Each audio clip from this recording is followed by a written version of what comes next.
All right, we'll go ahead and get started, and the people who are enjoying their pizza can trickle in after I go through the introduction. Thank you all for coming. This is the reboot of the CNS Imaging and Materials Summer Seminar Series. We did it before the pandemic, and then the pandemic scrambled everything, but we're rebooting it. So every week during the summer, we're going to have a seminar series here. There'll be lunch out in the atrium, and then someone will present one of the topics that are relevant to the Center for Nanoscale Systems. So you all are joining presumably because you got obnoxious emails from me. Thank you for everyone who's joining on Zoom also. Next week, there's a change of schedule. David Bell is bowing out, and Austin Akey is going to talk about atom probe tomography and low energy electron microscopy and resolve photoelectron spectroscopy and all sorts of fun acronyms. Tim Cavanaugh is going to give our talk today. Tim is our resident scanning electron microscope expert. He's been at CNS for 7 years. Before that, he was a geologist. So if you have a geology question, you can also usually pique his interest with minerals and such. That's true. Yeah, thank you. All right, thank you, Tim. Yeah.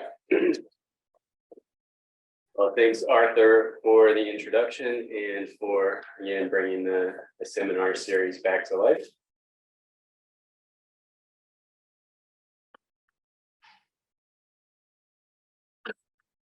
Hopefully the contrast is okay. This is going to be a very image-heavy talk, so hopefully the images show up nicely for you all on the projector and on the Zoom screen. I have way too much content, so I will probably go really quickly through some of this, skip over some of it, but try to make sure to leave time at the end if you do have any questions.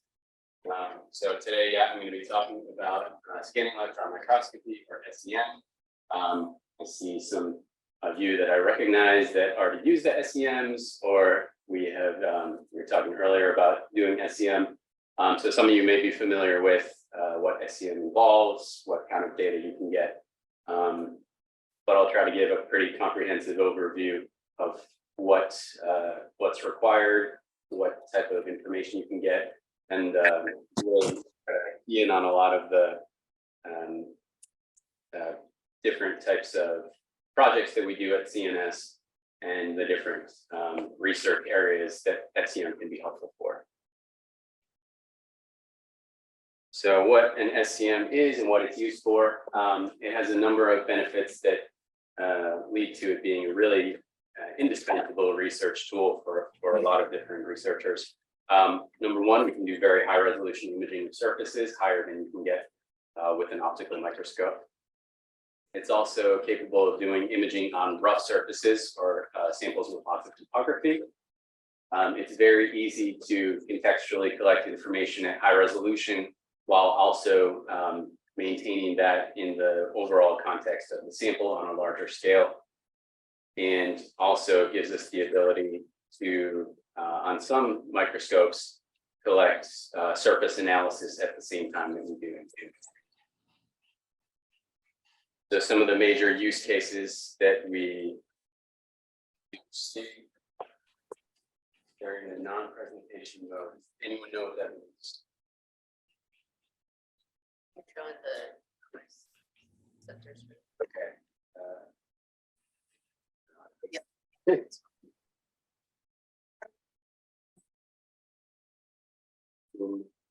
PowerPoint sharing. What you gotta do. Someone is coming to help. All right. And stop. That's good.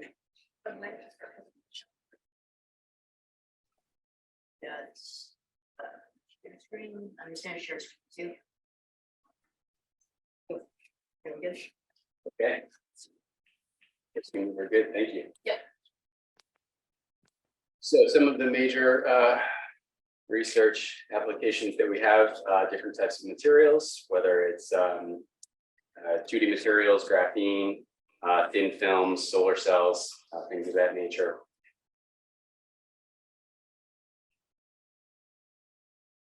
There we go. We do a lot of work with optics and photonics, photonic crystals, optical lenses, waveguides, things like that.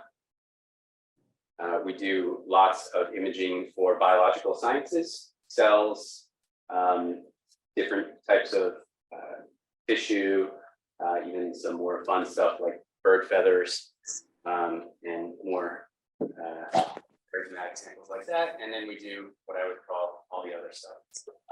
Geological materials, some archaeological materials. This is very old bread on the order of 4,000 or 5,000 years. And then we work a lot with researchers from other museums as well. So the Harvard Art Museums. This is an example on the left of an analytical slice through a cross section from a painting. So here's what an SEM looks like. This is an example of one of the microscopes that we have across the river in the Cambridge lab. At the end, I'll talk about the different instrumentation that we have here and there. So you can see what it looks like on the outside and a view on the right of what it looks like inside the specimen chamber. We have typically a high vacuum chamber for putting the sample in a way that we can create a high voltage beam to get onto the sample. Can we close that anything? I don't even see that. Thousands.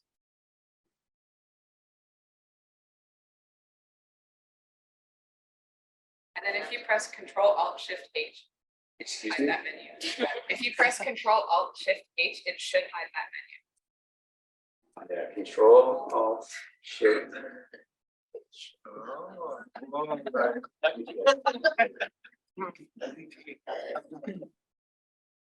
Somebody let me know when the next technical glitch happens. So what types of samples can go in? One of the great things about SEM is that it's very flexible in terms of what we can accommodate in terms of specimens. Most people will look at small materials on the order of 1 centimeter or smaller. These are just a couple of examples of some typical sample holders that we can use for sample mounting to go into the vacuum chamber. But we have a lot more flexibility in there. We can accommodate wafers up to 8 inches in diameter. I mentioned we work with some researchers from different museums across Harvard and across the Boston community. They sometimes come in with samples that, for obvious reasons, we can't section, we can't make them smaller, and they might be, several inches in each dimension. So the SEM is actually really capable, and I think the microscopes that we have are really capable of high levels of flexibility when it comes to mounting the samples for going in the microscope. Most of the systems that we have also offer an integrated navigation system so that when you do load your samples into the vacuum chamber, we have some kind of camera image of the samples on the sample holder that we can use for real-time navigation. So we know where we are while we're imaging the surface. So there are many different ways to build an SEM. One thing they all have in common is they all need electrons. There's various different types of sources. Mostly what I'm going to talk about today are the field emission SEMs because that's mostly what we have at CNS. So there's two main categories of field emission SEM. Either one that is cold and cooled by liquid nitrogen, or one that is called Schottky, which is basically held at room temperature. The field emission source there consists of a source material where the electrons are going to be drawn from. This is very often a piece of tungsten with a zirconium oxide coating that's sharpened to a very fine point. This is heated up, and in the field emission system, it's subjected to a very strong electrostatic field, which can make it more favorable for electrons to be emitted from the surface of the tip material. Once the electrons do come off of the surface of the tip, there is then what's called a potential difference from the tip to the suppressor electrode, which which will create an accelerating voltage. And basically that's going to be the force that causes the electrons to get from the emitter into a beam so that we can get them down to the sample surface. So setting the acceleration voltage is one of the most important components of determining what types of imaging and data we're going to be able to see on the sample. And it's really critical that we think about it both in terms of the sample that you have and the type of information you're trying to get out of your material. Commonly, we can go anywhere from as low as 10 electron volts of accelerating voltage up to about 30 kilovolts. Very few people will use either of those edge use cases. So normally for imaging, we'll be somewhere in the middle. Just a couple of examples, and I'll show a lot more of how you can see that the image result that you get changes pretty significantly between what I would consider high imaging voltage and low imaging voltage of the same specimen. Once the electrons are formed into a beam, they will travel through the electron column. There are many different ways to design an electron column, depending on the vendor that's designed it, depending on the level of resolution, and lots of other considerations. But one thing they all have in common is that there is some sort of electron lens. Typically, an SEM design will have at least one condenser lens as well as an objective or final lens. And electron lenses are not like optical lenses. They're not made of glass. They're instead made of coiled wire, coils of copper wire held in some sort of metal enclosure. These can work to focus the beam and correct the shape of the beam by varying the amount of current that goes through the wire, which can serve to deflect any electrons that are off axis back into the beam path. Commonly, a column design will also have a variable aperture. So we can choose the diameter of the beam. We can choose which aperture diameter the beam should pass through, which is a way that we have to control resolution, the amount of probe current on the surface. And as I mentioned, most of the time, the imaging that we're doing is done under high vacuum. So there's some sort of pumping system to affect the high vacuum in the specimen chamber, and usually an ultra high vacuum in the electron chamber.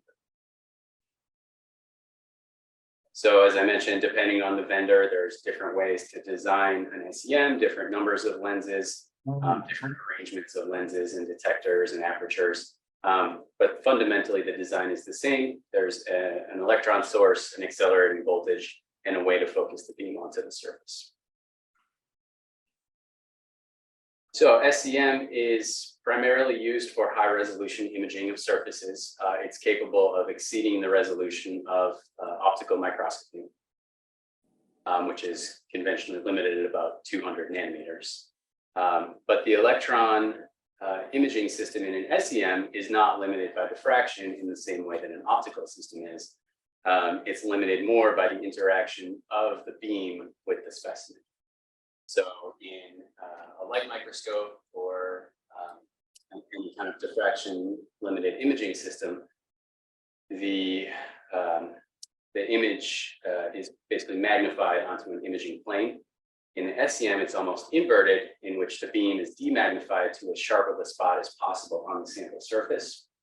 And then we have various detectors arranged around the chamber to see what comes off. So you can kind of see the difference in design from a light microscope or a transmission electron microscope, where we're passing a beam or a visible light through a thin sample. SEM is more of a surface imaging technique, a surface reflection technique, by probing the sample with the high voltage beam and seeing what types of signals are generated. And so we can think about what's limiting the resolution as what's called the interaction volume. And I'll talk a lot more about this in a few minutes, but this is basically a record of how deep the beam is going to probe into the sample surface and where the signal is going to be generated from. And that beam specimen interaction is what's going to, in many cases, limit the resolution of what you can achieve in the SEM. So once the beam is on the sample, process, which is how we generate images. So the beam will be rastered across the surface. We're forming an image by collecting some sort of electron signal at thousands of different points to form each image. And so the various detectors are arranged around the chamber, and depending on which one is activated, the amount of signal at each pixel location while the beam is scanning that location will be converted into some sort of brightness signal. And usually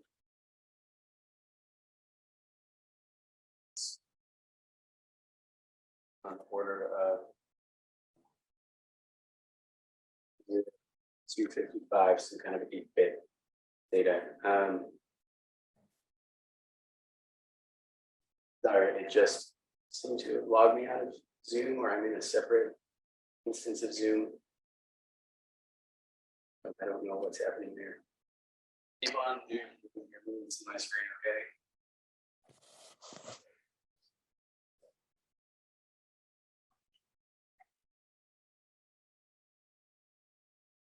I don't know if I'm still sharing screen.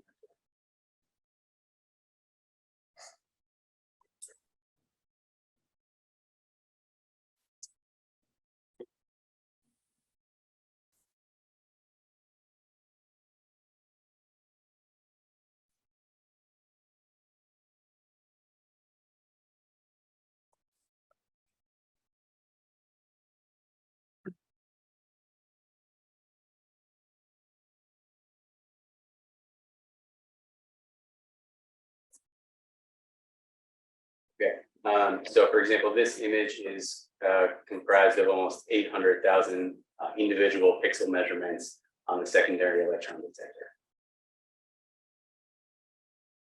It's very easy to adjust the magnification in SEM without needing to completely rework your image. So in theory, if your image is focused at one magnification, you can change the magnification. And because you're not actually making a change to the beam, the image will be perfectly focused at another magnification. So instead of changing the beam, all we're going to do is change how far the amount of spacing is between adjacent pixel sampling points. We go to higher magnification, we move our sampling points closer together. Go to lower magnification, move them farther apart. So it's extremely easy to take a series of images at varying orders of magnitude at the same sample, so that you can have very high resolution information. You can see here about 100,000 times. You can go much higher than that depending on the sample, several 100,000 times magnification, but also maintain the context of where that is on the sample surface at low magnification. So you can characterize various areas of the specimen.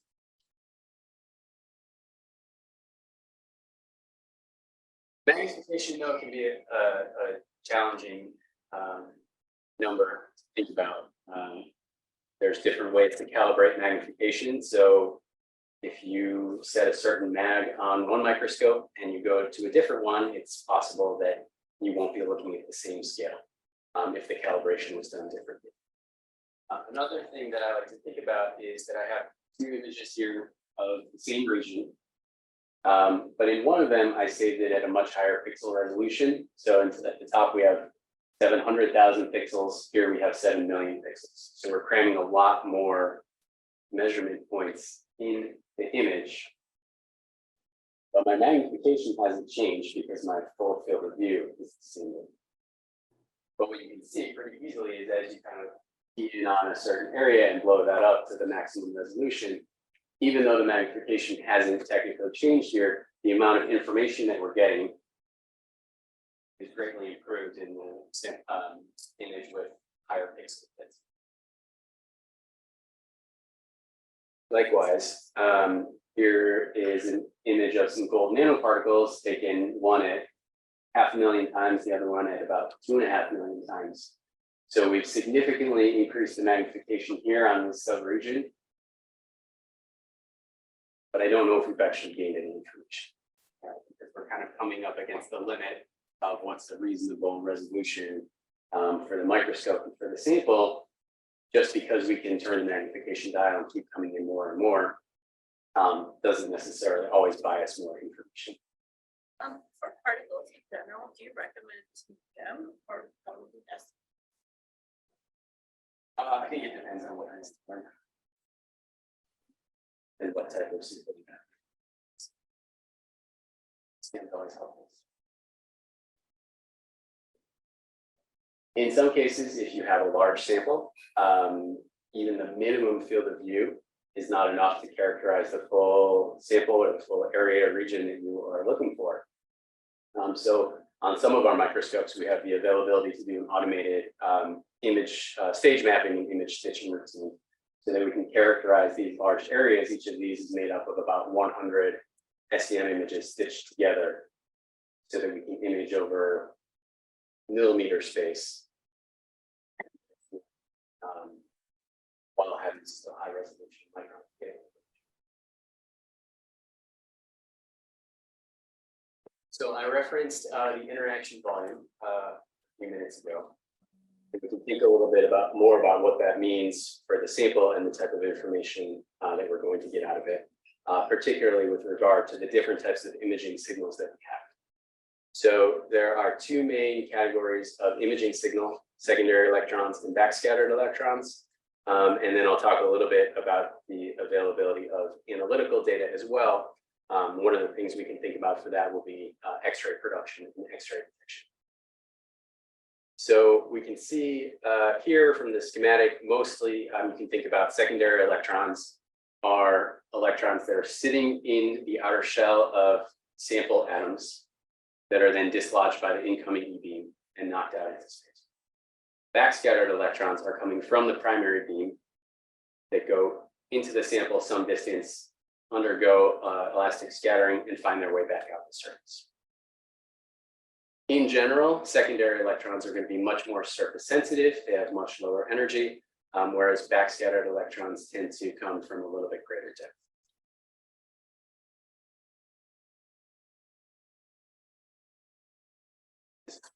Very much the words that I just said.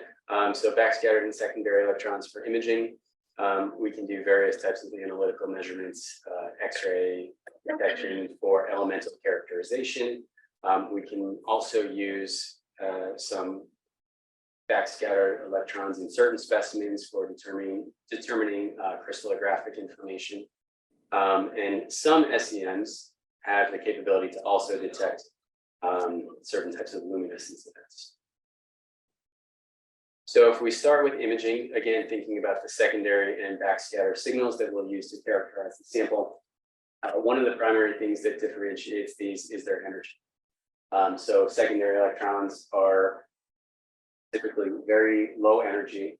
I mentioned they're just loosely bound outer shell electrons from sample atoms that are knocked out by the incoming beam. So it doesn't take a lot of energy to break that binding energy and knock them out.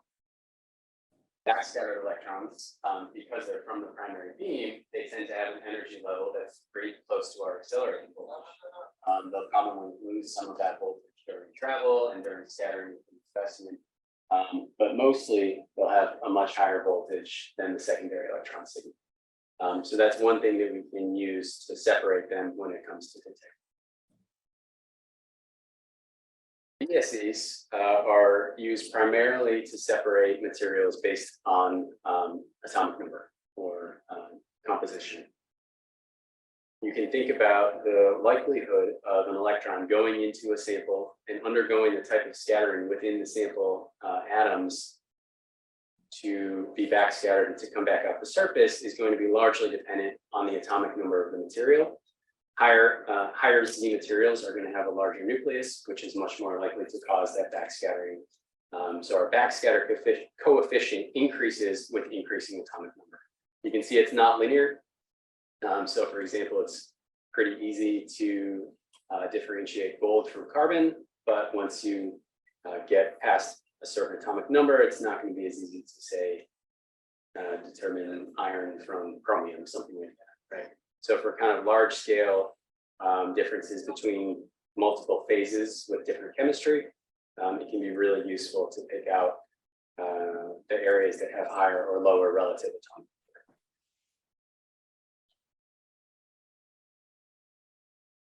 Secondary electrons, again, are going to be coming from nearer to the surface. And rather than giving us information about composition, they're primarily going to be giving information about topography, simple roughness. So this is the same backscatter coefficient curve at the top. However, we can see for secondary electrons, there's basically no correlation with atomic number. So primarily, secondary electrons are used for imaging sample surfaces, measuring feature size, assessing surface morphology and surface roughness, anything that's going to be dependent on topography, and trying to get an understanding of what this looks like. They are very low energy, typically below 100 electron volts. So that means that because they have low energy, they're not able to escape from a very great surface depth. So they're very surface sensitive. So we think again about this interaction volume and where the sample signal is going to be coming from. Even with the same beam at the same sample, our secondary electron volume and our backscatter volume. Right? So much more surface sensitivity with secondary electrons, greater depth for backscattered electrons.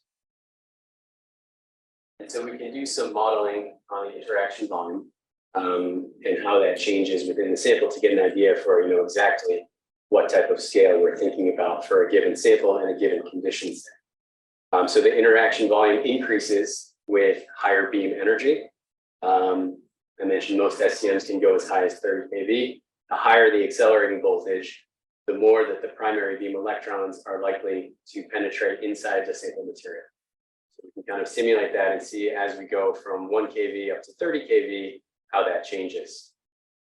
So 1 kV is going to be very surface sensitive. Low voltage imaging is very often used for probing samples with surface structures or surface textures that we're interested in. Sometimes if you think about thin films or 2D materials that are very surface oriented, using a low voltage can be preferential to highlight as much of the signal to come from that surface region as possible. So by the time we get to 30 kV, this is simulated volume on silicon. We're on the order of 5 to 6 microns of penetration. What that means in imaging terms, if you look at a couple of examples here, is if you have high versus low voltage, you can see much greater surface sensitivity. You can get ideas of surface texture on some of these really fine carbon nanowires, whereas at 20 kV, they're electron transparent, right? And on some of the thinner regions, you can see right through to the sample that's in it. Same thing here. These are simple nanoparticles at 1 kV, some evidence of very thin surface contamination. This is kind of hydrocarbon contamination is evident at low voltage. At high voltage, because we're looking at such a greater depth, that information is still there. We're just not sensitive to it in our imaging signal.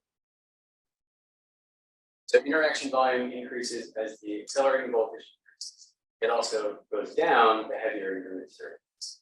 So a heavier, denser material has more electron beam stopping power. So going from silicon to iron to gold and keeping the same beam, the depth of penetration is going to be reduced. And so it's easy to simulate this on pure elements or simple compounds, but once you start looking at layered structures or thinking about looking at materials near border between multiple phases, if they have greatly different atomic number, this can get really complicated for kind of understanding what the beam is going to be doing within the specimen. So we have our two main imaging signal classes, secondary and backscatter electrons. We have various ways that we can also detect those. There again are multiple configurations depending on what type of microscope you're using, but most systems will have at least one backscatter and one secondary electron detector. Each of these can either be inside the specimen chamber itself or inside the column. Some systems may have the capability to do high vacuum or low vacuum, which may have separate detectors for each of those modes. And then again, there's the possibility for getting different types of analytical information, and each of those would have their own detectors as well. So there's a lot of modularity in SEM design that allows you to place specific configurations of detectors that are relevant to the type of imaging and work and samples that you would hope to have for your project. So at CNS, because we're such an open user facility with like 500 SEM users at any given time, the modularity is very helpful because we can have a wide array of detectors and capabilities arrayed across our different SEM systems so that we can accommodate everything that everyone wants to bring in. So there are two main styles of detecting BSEs, backscattered electrons. One is an in-chamber detector. So you can kind of see an example here. This would be typically inserted underneath the lens. There is a hole for the beam to pass through, and then a detector is on the underside. And so very often these are segmented so that you can preferentially turn on and off different portions of the detector that can allow us to get certain types of angular or specific backscattered electron information.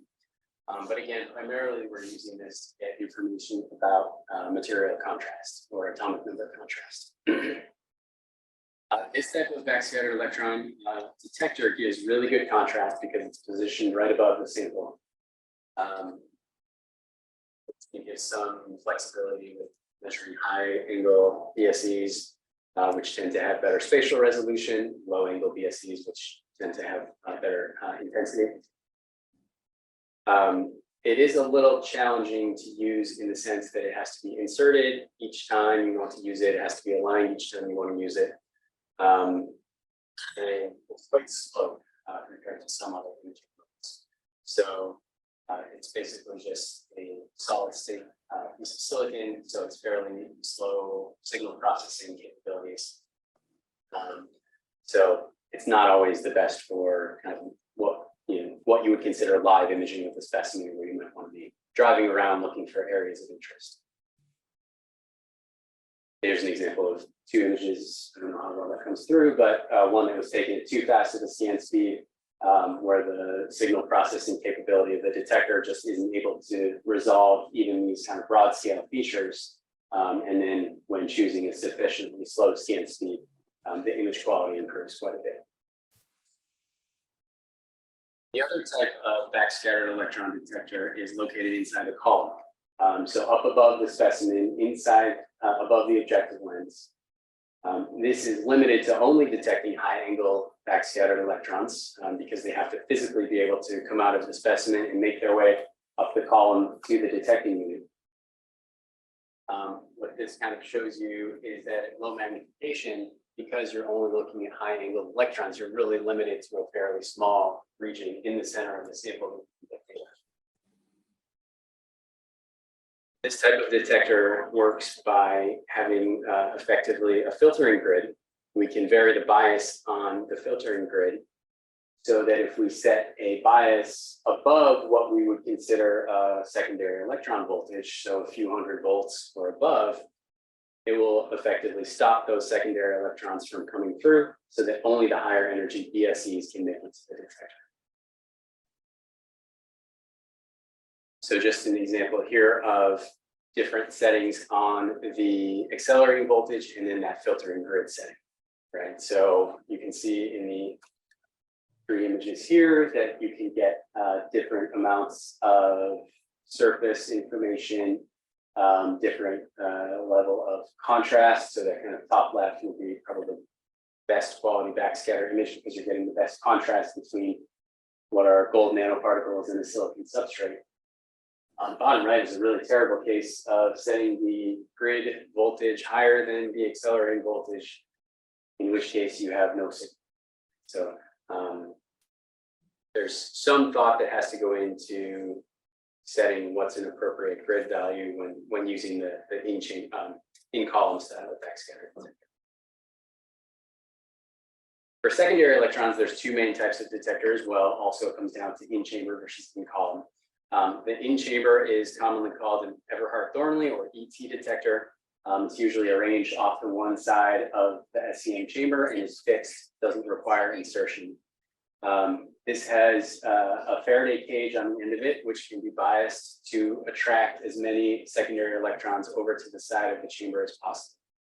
So the SEs are fairly low energy. So by applying that collector grid, we can increase the amount of signal that we get to the detector. So you can see it circled there in red. So it kind of sits in one corner. You can see the Faraday cage on the end. And then because it's coming in from the side at roughly a 45-degree angle, depending on the orientation of your specimen, you get differential illumination. You get the appearance of shadowing. So the images have a very three-dimensional look, almost like a black and white photograph.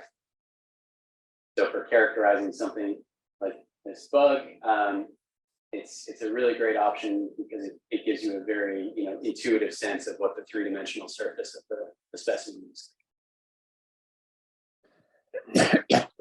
There's also an in-column type of secondary electron detector, in lens or through the lens detector, which again is located above the objective lens. And because it's positioned inside the electrostatic field of the objective lens, it will preferentially detect very low energy secondary electrons, SE1s, which are extremely surface sensitive and very high resolution. So just a couple examples of the type of image you can get here. They're top down, so you lose some topography, you lose some three-dimensionality as compared to the in-chamber secondary, but the high resolution capability is what most people would use the in-lens detector. So here's an example of the same region, the same surface, taken simultaneous in-chamber secondary, in-lens secondary, and backscatter detector. So once the beam is focused on the surface, it's extremely easy to take either serially or simultaneously images of the same region with different detectors. So you can see the different types of information you can get. Topographical information, high resolution surface detail, and then the material contrast from the backscatter image. 95% of people at CNS are doing secondary electron imaging. PSE is much less common. Those that do use it a lot. But I would say the great majority of people are using either the in-column or the in-lens, in-chamber or in-lens secondary for characterizing the sample surface morphology and measurement. We do have the capability for STEM or speeding transmission electron microscopy. One of our microscopes has a specialized detector for that. There's a special sample holder. So if you have a thin enough sample, similar to like a TEM sample, we can do some transmission imaging at 30 kilovolts. This might be useful for low voltage information on sensitive samples. I have some users that have found it helpful for checking their TEM grades before doing a TEM session. But this is another capability that we have as well.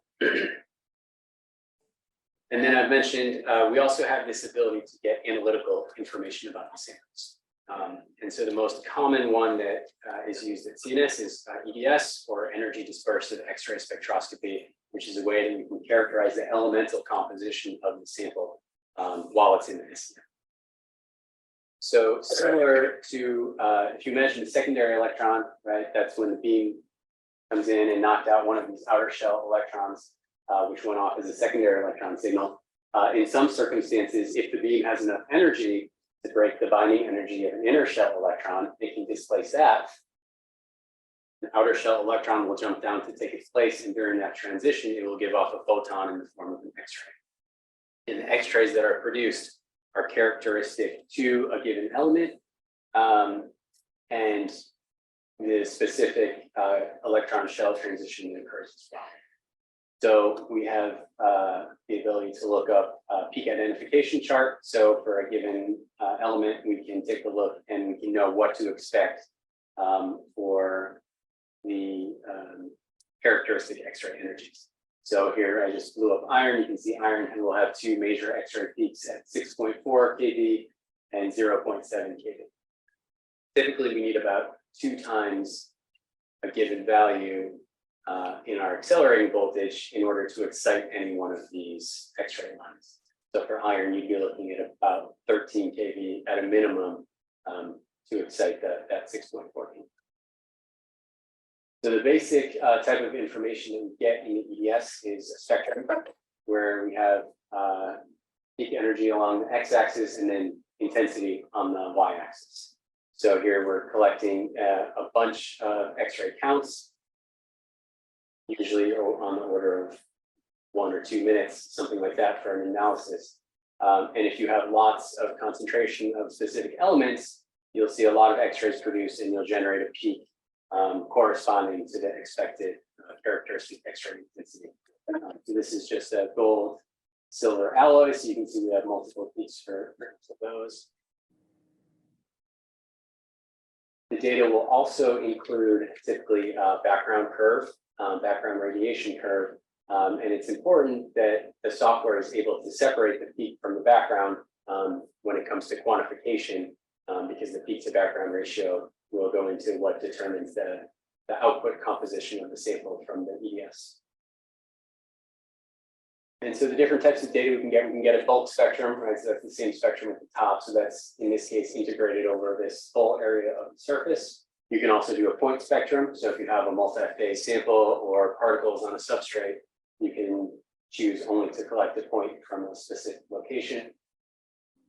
You can also collect point spectrum data at each pixel in a map area, and it will output variable intensity for each selected element at each location.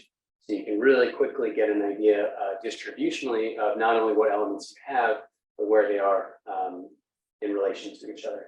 This is a really helpful way to kind of conceptualize where your different phases can be located inside a specimen.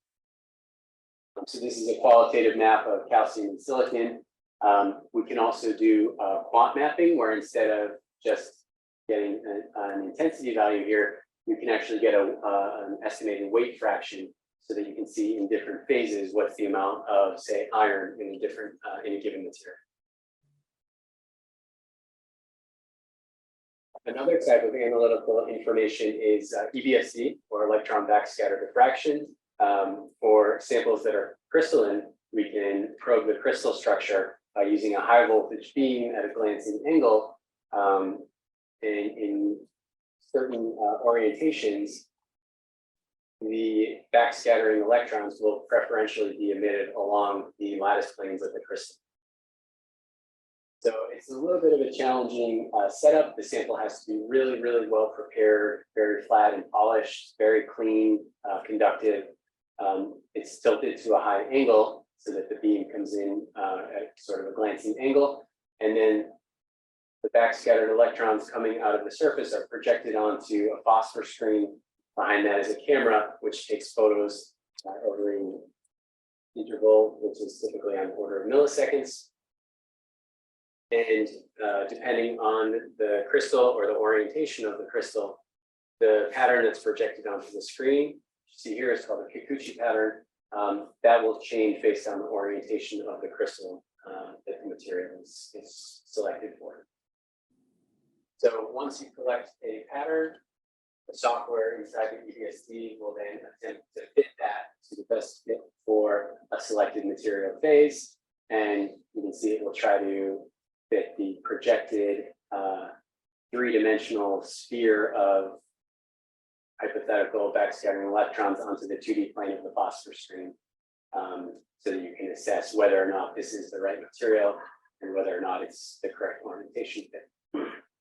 if you do this across a map area, you can get a map of how your material changes. You can do phase analysis if you have multiple different types of materials. You can look for any kinds of grain boundaries, so you can calculate grain size, grain orientation, look for things like defects in the crystal systems. So I would like to be time sensitive. It's 10 hours and I have 35 slides left. So in practice, lots of time is spent on optimizing the beam quality, focusing the beam. Lots of time is spent on optimizing the image quality as well.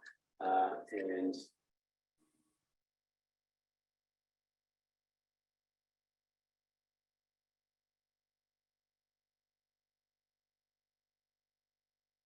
just really quickly talking about working with challenging samples, because I think a lot of people at CNS have challenging samples, and especially a lot of people here, if you have samples that are either soft or biological or just not, not really happy to be put into a vacuum and irradiated with a high voltage beam, it's not always easy to get high quality images and high quality data.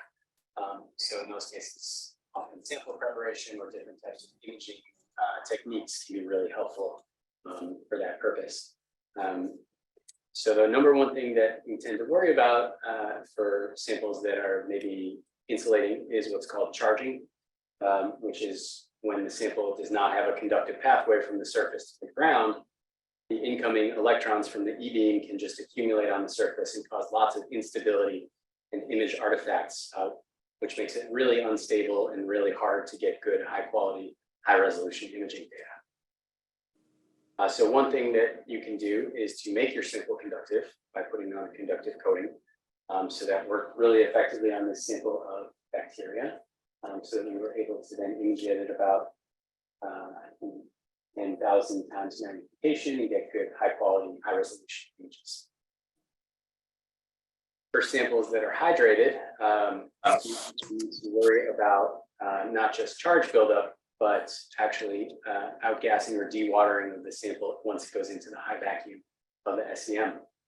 So another sample prep technique, critical point drying, can be used to remove all the water from the sample and replace it with CO2.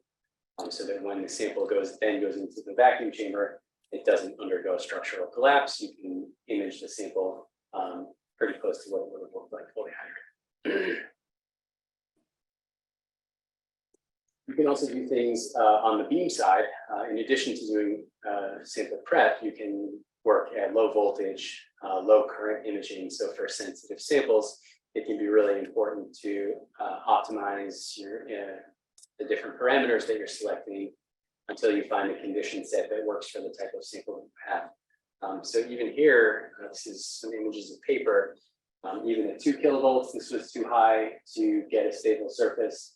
So we see lots of this kind of instability in charging, these bright patches that are affecting the image quality. By dropping the voltage to 900 volts, that was sufficient to then get a good high resolution image on the surface. In addition to charge buildup, samples that are sensitive, again, biological polymers, things like that, can be damaged by the beam, often if the current is too high. And so some of those same techniques, low voltage, low current, metal coating, can be useful for preventing this type of sample damage as well. And then another thing we can do really quickly is called low vacuum. So some of our systems are set up to do, all of our systems are set up to do high vacuum imaging. Some of them also work in low vacuum mode, where we intentionally compromise the vacuum of the specimen chamber by flowing in a controlled flow of nitrogen gas molecules. These gas molecules will interact with the free electrons on the surface and become ionized and actually create a stable platform at the sample surface for imaging at high resolution. So the chamber pressure we can control, but usually it's not too high. We do lose a little bit of resolution because the beam electrons tend to interact with the gas molecules in the vacuum and lose a little bit of their sharpness, so we can't focus the probe quite as sharp. So the resolution is diminished. But it can be a really helpful strategy for samples to reduce charging, either if you don't want to coat them. I mentioned, in the case of museum specimens, we may have something where we're not allowed to coat it, or something with a really variable surface texture. If you have something with micron scale roughness, putting a nanometer scale metal coating is not going to be fully effective. So that the low vacuum can be another good way to do that. All right, I will wrap up there. So SEM is a really common and useful technique for high resolution surface imaging.